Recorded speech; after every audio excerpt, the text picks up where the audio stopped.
Hai, Assalamualaikum dan salam sejahtera. Selamat pagi kepada anda di luar sana. Anda sedang menonton Awani Pagi bersama saya Gigi Ahmad dan juga Naila Huda. Dan yang pastinya hari ini 22 September merupakan satu hari yang sibuk kepada pengamal media kerana hari ini merupakan hari mengundi awal di Sabah, sebenarnya PRN Sabah itu, dan bukan saja untuk pengamal media tetapi juga Barisan Harapan yang akan keluar mengundi secara awal hari ini sebelum 26 September itu nanti. Tapi kita akan bawakan mengenai berita pengundian awal itu. Kita mulakan dengan perkembangan terkini COVID-19 dalam Malaysia yang juga berkait dengan Sabah, di mana satu kluster baru telah dikesan di Tonggott Sabah, iaitu KKM ada memaklumkan bahawa satu lagi kluster baru COVID-19 di Tonggott Sandakan Sabah, iaitu kluster Quarters. Selain kluster baru itu, apa juga yang diumumkan secara keseluruhannya semalam, kita menyaksikan peningkatan 57 kes berbanding 52 pada Ahad. Dan daripada itu, sebanyak 51 kes adalah penularan tempatan, membabitkan 45 warga negara dan 6 bukan warga negara, manakala 6 lagi kes adalah kes import, membabitkan 1 rakyat tempatan dan 5 bukan warga negara. Dan ketika ini, jumlah kes aktif dengan kebolehjangkitan COVID-19 adalah sebanyak 751 kes. Peningkatan yang sangat besar berbanding sebelum ini. Kita lihat setiap hari ada peningkatannya sekitar 100 kes, dan selalunya sebelum ini kita lihat kebanyakannya kes aktif dengan kebolehjangkitan COVID-19 selalunya berada pada tahap 100 lebih kes, tetapi kini kita lihat peningkatannya sangat-sangat besar, 751 kes dengan kebolehjangkitan. Bermaksud inilah jumlah kes yang telah pun diisolasi dan sedang menerima rawatan COVID-19. Kalau kita nak bercakap tentang kluster Quarters ini, kluster terbaru yang dikenal pasti oleh Kementerian hasil saringan yang dijalankan di sekitar daerah Tonggott susulan seorang petugas kesihatan yang didapati positif ujian saringan pada 4 September lalu, dan petugas itu telah disaring sebagai saringan rujukan ke hospital. Saringan di sekitar daerah Tonggott bermula 6 September melibatkan masyarakat setempat termasuk petugas kesihatan klinik kesihatan tersebut. Kita juga melihat dalam masa yang sama sejak kebelakangan ini beberapa kes positif melibatkan petugas kesihatan di Barisan Harapan. Itu juga sangat merisaukan. Kita tak nak berlaku apa yang kita menyaksikan di negara jiran di Indonesia, di mana sekurang-kurangnya 100 doktor bukan saja disahkan positif tetapi telah pun terkorban akibat COVID-19.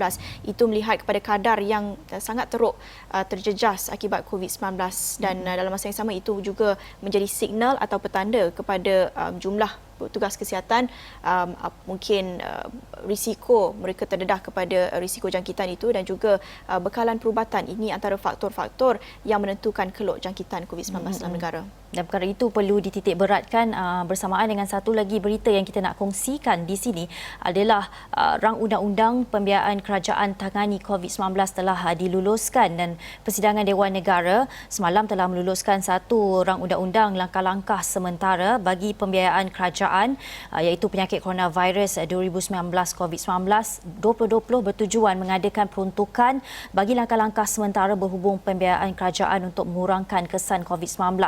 Dan rang undang-undang itu yang telah dibentangkan oleh Menteri Kewangan Tengku Datuk Seri Zafrul Abdul Aziz telah diluluskan dengan suara terbanyak ahli Dewan Negara selepas bacaan kali ketiga. Dan terdahulu seramai 13 senator mengambil bahagian membahaskan rang undang-undang itu di peringkat jawatan kuasa selepas diluluskan di peringkat dasar. Dan ketika menggulung perbahasan rang undang-undang itu, Tengku Zafrul memaklumkan sehingga 11 September lepas sebanyak 268.2 juta ringgit telah dibelanjakan bagi tujuan bayaran allowance khas COVID-19 kepada 832,000 barisan petugas harapan yang terlibat. Dan kita harapkan dengan adanya rang undang-undang ini dapat membantu barisan petugas Barisan Harapan menghadapi jangkitan pandemik COVID-19 ini. Dalam masa yang sama, kita dapat mengelakkan mereka menjadi mangsa yang pertama sekali mendapat jangkitan COVID-19.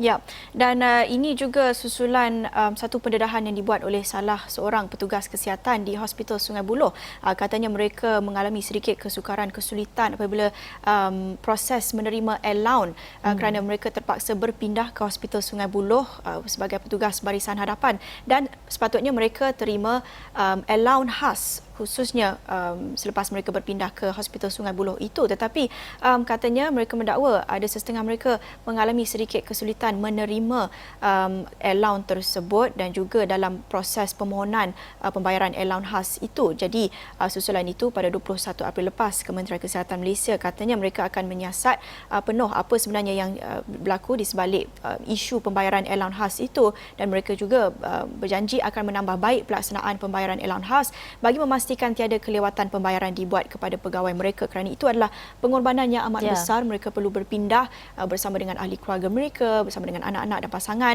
berpindah, dan itu pastinya memerlukan ataupun melibatkan kos perbelanjaan yang sangat tinggi, dan kami sering bercakap tentang penghargaan buat petugas barisan hadapan ini. Kami sering menunjukkan penghargaan itu dalam perutusan dan ucapan yang disampaikan oleh pemimpin, tetapi dalam masa yang sama penghargaan yang lebih material dari sudut kewangan itu juga sangat penting kita titik beratkan.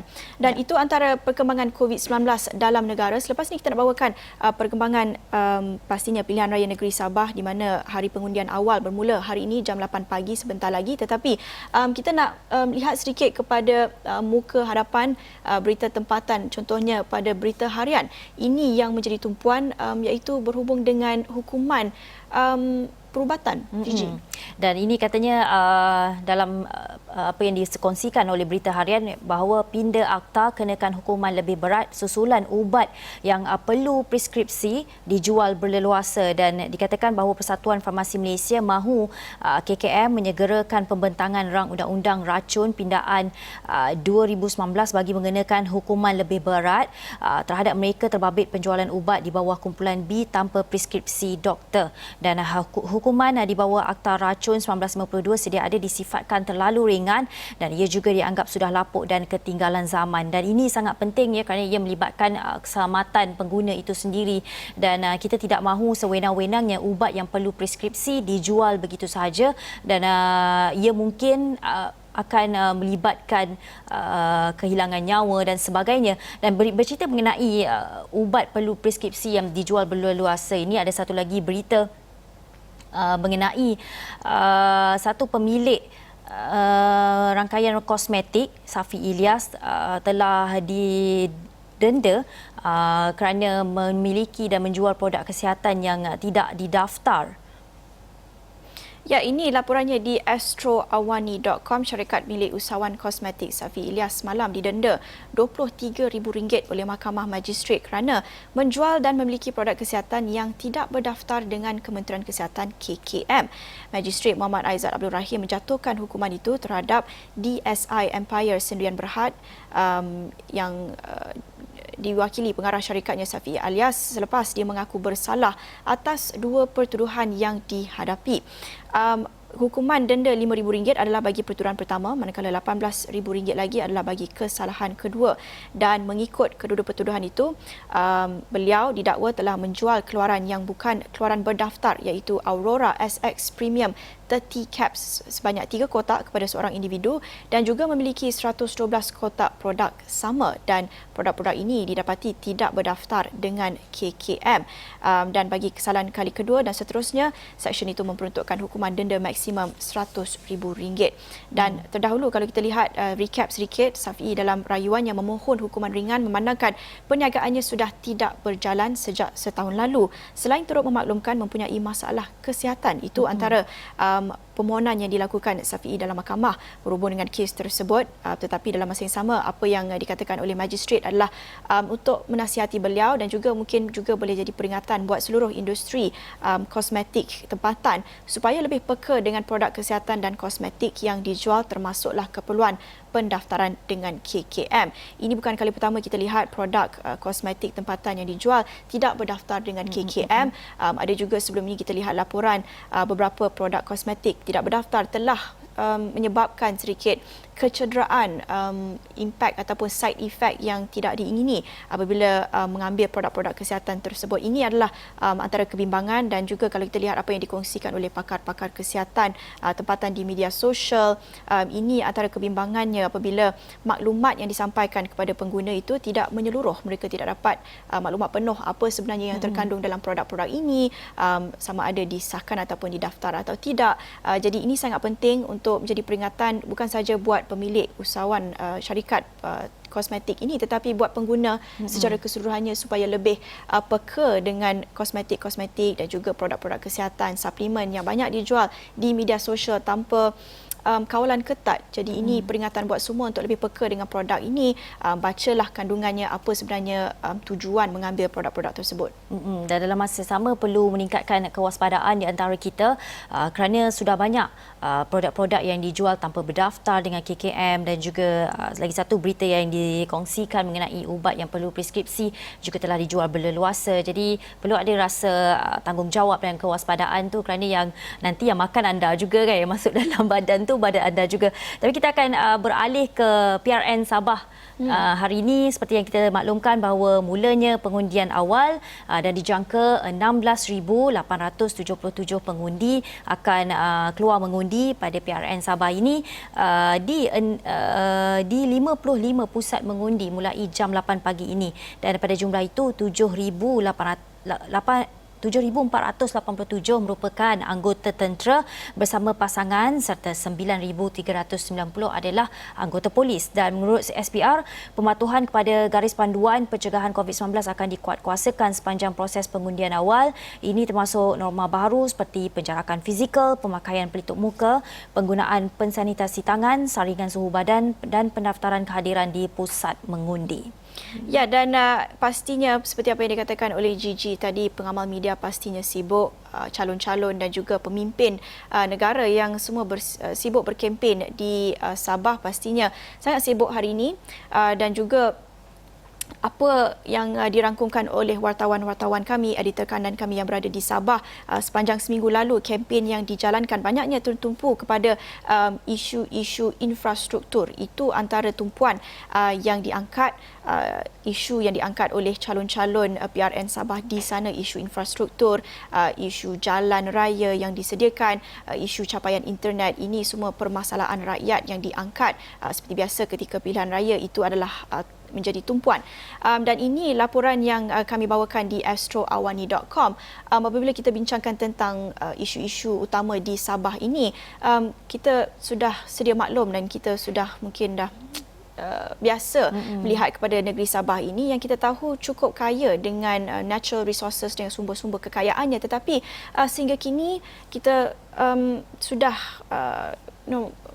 heading towards negara, kononnya negara yang maju, untuk mencapai status negara maju itu. Tetapi dalam masa yang sama, negeri-negeri yang kaya ini masih lagi menjadi antara rakyat yang termiskin apabila dibandingkan dengan seluruh negara. Ini laporannya di astroawani.com, berbincang bersama penganalisis politik Dr. Firdausi Sufian untuk mengkaji bagaimana ataupun mengapa sebenarnya negeri-negeri kaya seperti Sabah dan juga Sarawak masih lagi dibayangi dengan isu-isu kemiskinan, isu kurangnya infrastruktur dengan kadar kemiskinan antara yang tertinggi di seluruh negara. Jadi ini yang dikongsikan oleh Dr. Firdausi Sufian yang menceritakan tentang apa isu utama yang dihadapi negeri tersebut, yang mencatatkan kadar pengangguran kedua tertinggi selepas wilayah Persekutuan Labuan, dan juga kadar kemiskinan antara yang tertinggi. Industri hiliran katanya ataupun downstream amat terhad di negeri Sabah. Banyak barang yang terpaksa kita import, dan apabila barang diimport itu yang menyebabkan kos sara hidup tinggi sebab kita kena beli daripada luar. Ini isu utama di Sabah. Kalau kita lihat banyak perbincangan, debat yang kami adakan bersama dengan penganalisis politik, mereka berpandangan bahawa downstream, isu industri hiliran itulah yang utama. Dan apabila kita menyaksikan pengundi awal hari ini membuang undi di PRN Sabah, ini antara isu-isu yang perlulah dititik beratkan, diambil kira, selain daripada isu yang dipolitikkan, isu perkauman lah, isu lompat parti dan sebagainya. Tetapi at the end of the day, ini adalah menentukan masa depan anda, masa depan anak-anak anda, isu-isu infrastruktur, isu kadar kemiskinan dan isu pengangguran dan sebagainya. Ya, jangan dilupa juga dengan apa yang kita hadapi sekarang ni adalah pandemik COVID-19. Kita lihat apa yang telah dikongsikan oleh New Straits Times, ada memberi peringatan di situ bahawa dengan adanya kluster baru yang ditemui di Sabah, maka diharapkan ada satu gerakan ataupun satu SOP khusus untuk mereka bagi mengelakkan daripada COVID-19 ini terus merebak lebih-lebih lagi apabila diadakan PRN Sabah ini, dan kita harapkan ia langkah berjaga-jaga agar dapat diberikan dengan lebih ketat kerana kita tahu 26 September nanti akan melibatkan lebih ramai lagi orang yang akan turun mengundi. Ya, jadi itu antara perkongsiannya yang anda boleh lihat secara lebih penuh di astroawani.com, tapi kita akan berhenti seketika, kembali selepas ini.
Bertemu lagi dalam Awani Pagi. Kita masih menceritakan mengenai PRN Sabah, dan yang pastinya bila kita pasal PRN Sabah ni, kita dah bawakan banyak pelbagai perkongsian mengenai kehidupan orang-orang di Sabah, dan salah satunya yang dibawakan oleh editor kanan Nazri Kahar ini merupakan kisah mengenai peniaga di perkampungan air Kampung Simsim. Adakah Naila pernah pergi ke perkampungan air Kampung Simsim? Belum pernah lagi, tapi sebentar lagi kita akan menyelami kehidupan mereka di mana terletak hanya 3 km dari pusat Bandar Sandakan.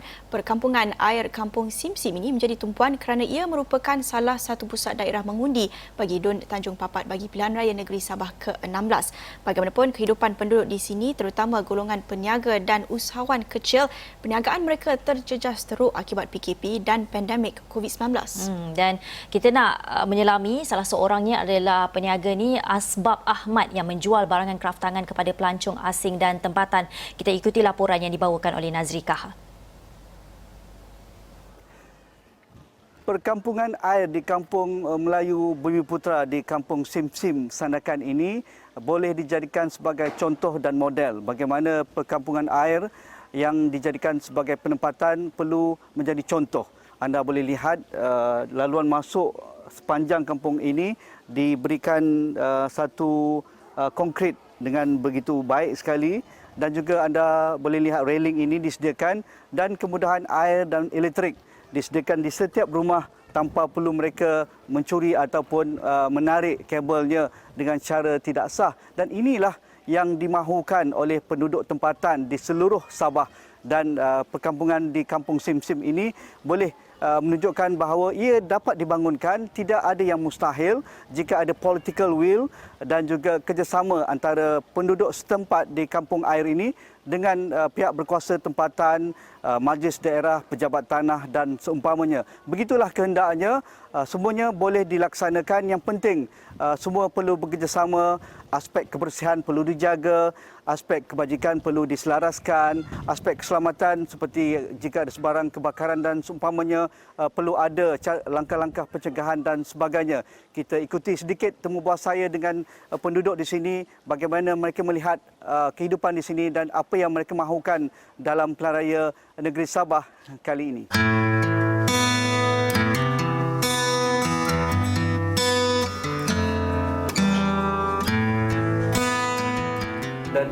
inilah hakikat realiti selepas masyarakat hidup dalam normal baru, iaitu dalam era pandemik COVID-19 ini. Ada ramai yang begitu terkesan. Antaranya peniaga kecil-kecilan cenderamata di kampung Sim-Sim di Sandakan ini. Cik Asbab, apa yang dijual di kedai ini? Yang dijual di sini kebanyakan kerap tangan. Kita ambil daripada Kota Kinabalu. Selepas itu kita akan bawa pergi sini, kita akan jual sama orang tempatan kah, ataupun sama pelancong. Berapa lama sudah berniaga barangan ataupun cenderamata dan juga kraft tangan ini? Di sini saya sudah menjual ni sudah 8 tahun lebih. Selepas itu kita akan jual, kita buat cawangan lagi satu di bandar di pasar umum. Oh, okey. Ya. Ada beza tak ketika sebelum COVID dan selepas COVID sekarang? Ya, perbezaan itu memang ada. Perbezaan dulu, kalau dulu banyak pelancong daripada luar negara dan juga daripada Semenanjung ramai. Ya. Ya, tapi semasa yang PKP ini memang terkesan lah. Ya. Terkesan sangat. Hampir tiada langsung. Hampir langsung tiada. Ya, Kalau jadi, dahulu sebelum PKP purata satu hari pendapatan berapa boleh dapat ketika itu? kalau satu hari pun paling pun sikit pun 500 satu hari sampai beribu lah satu hari. Kalau hujung minggu cuti panjang Ya. lebih banyak. Kalau macam ujung minggu lagi, kalau ada macam perayaan punya, Ya. memang ramai lah. Ya. Pendapatan pun memang kira lumayan. Sekarang selepas PKP, adakah Cik Asbab mampu bertahan ataupun bagaimana? Saya ingat masih mampu bertahan lagi sebab saya ada cawangan di bandar lagi. Di cawangan di bandar, di pasar masih ada jualan? Masih ada jualan lagi, cuma jualan tu macam slow sikit. Kurang lah. Ya, kurang. Ya, tapi boleh lah untuk menampung. Ada mendapat sebarang bantuan dari pihak kerajaan? Ada. Sebagai Ya. contoh apa ya? Daripada itu bantuan prihatin punya, prihatin sama daripada kerja negeri ada buat sumbangan juga. Ya. Sekarang bagaimana? Sekarang ni alhamdulillah. Ya. Selain daripada mendapat bantuan dan juga cawangan yang masih ada di Pekan, ada cadangan untuk buat perniagaan lain kerana untuk menampung pendapatan yang terjejas itu, Cik Asbab? Saya ingat pada masa sekarang ni saya belum ada perancangan macam tu lagi. Sebab sekarang ni memang susah untuk Betul. Ya. Berniaga kan? Ya. Ya. Jadi apa yang menariknya di kedai Cik Asbab ni kalau kita tengok macam-macam cenderamati dan juga kraft tangan yang seringkali mendapat perhatian pelancong sebelum PKP hari itu, yang paling laris ni apa sebagai contoh? Paling laris kita jual sini macam mutiara lah. Mutiara. Sebab kalau yang macam kerap-kerap ni, dong macam kerap tangan begini kan, dong sudah kena bandar boleh bawa keluar. Ya, cuma orang tempatannya lah macam Semenanjung, dong bawa. Jadi kalau macam mutiara ni, dong boleh bawa, dong boleh pakai. Senang.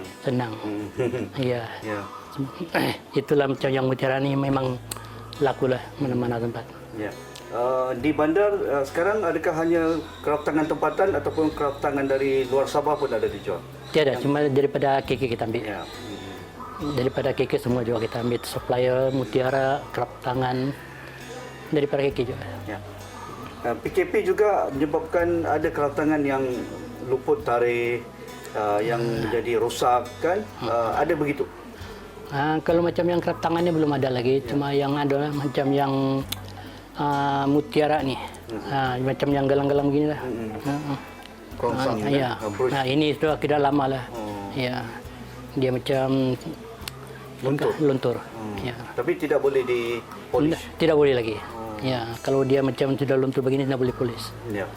Jadi untuk pilihan raya negeri kali ini kan, Cik Asbab rasa bagi wakil rakyat ataupun kerajaan yang akan mentadbir Sabah, apa yang perlu mereka beri perhatian kepada para usahawan seperti Cik Asbab ini, ataupun bantuan yang bagaimana dimahukan lagi oleh peniaga kecil supaya mereka boleh hidup semula kan, kerana COVID ini lama sampai hujung tahun ini, bulan 12, itu pun tidak tahu bila lagi.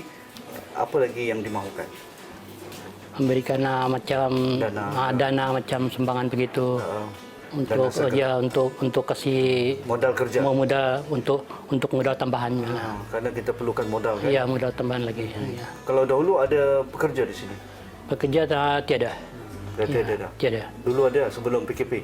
Sebelum PKP ada. Tidak dapat digajikan lagi. Tidak dapat lagi, tidak mampu. Ya, betul. Ya. Selain daripada dana, apa lagi kalau diberi peluang untuk menambah cawangan ke apa ke Tidak lagi. ya tidak ada perancangan lah. Tidak lagi perancangan.